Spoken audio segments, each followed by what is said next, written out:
I'm Terry Waldo. I'm one of the luckiest guys in the world. I'm sitting next to one of the most magnificent piano players and jazz artists of all time, I think. He is 88 years old as we speak, 1 year for every note on the piano.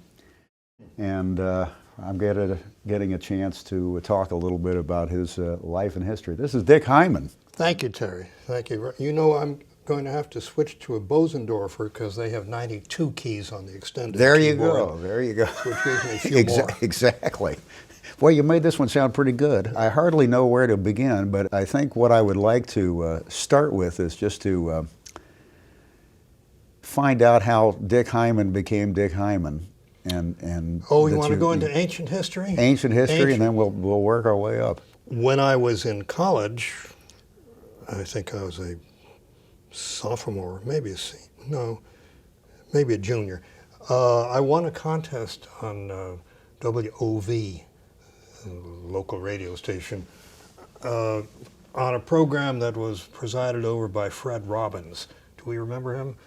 No. He was a disc jockey, but he had grander ideas too, and among them was a jazz piano competition.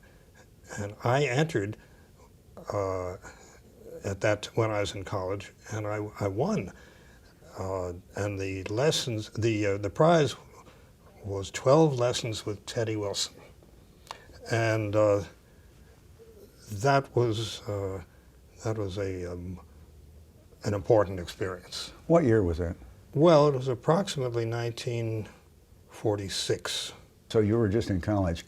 Now you had previously had a background. Did you start as a kid playing classical? Was that your background to begin with? It wasn't exactly my starting position. No, my starting position was really just messing around on the keyboard, like we all do. And I was lucky enough to have my big brother Arthur, who was 6 years older, really showed me around the keyboard. In what sense? Well, with him we worked out and even no, he showed me a lot of things because he could already play. He didn't become a professional pianist, but you're talking about like chords and no, he showed me simple strides, something like that. As important as his showing me around on the keyboard was that he had begun to collect recordings. So he brought back from college all the reissues on 78. It was that far back. Yeah. of the 20s classics. And I really grew up on them. So I knew about Bix, and I knew about Louis, and I knew about Jelly Roll Morton, Tatum, and Ellington, and all that, on the basis of the records they had made back in the 1920s, maybe, or the 30s. So you were listening to this stuff before you had any serious training. Yeah. And then I'm assuming you must, at some point you had. Well, I did. Then at the same time, I was taking, baby piano lessons from various teachers. Okay. The usual kind of stuff. And then after a time, when I had been in the Navy, in fact, several years later, and got out, after only about a year in the service, I began to take lessons with my uncle, who was a concert pianist. His name was Anton Rovinsky. He was a concert pianist in the 20s and the 30s. I think by the time, he wasn't concertizing too much, mostly teaching by the time we got together on a weekly basis. So we continue that way.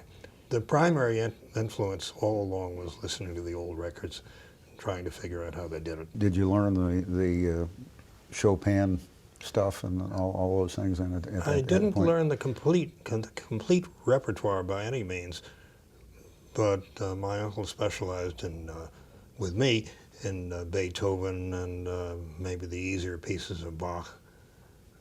I think I went into Chopin on my own. It wasn't a complete classical education by any means, but it was enough to make me aware. But your primary influence was the old jazz then, Yeah. before you really got into classical music or did any of Yeah. that. I'm always amazed, and everybody else is too, that when you typically play a solo or one of your pieces. We had you the other night doing a Scott Joplin piece, The Entertainer, for instance, and people noted that you covered the entire history of American popular music in the in the 20th century in this one thing.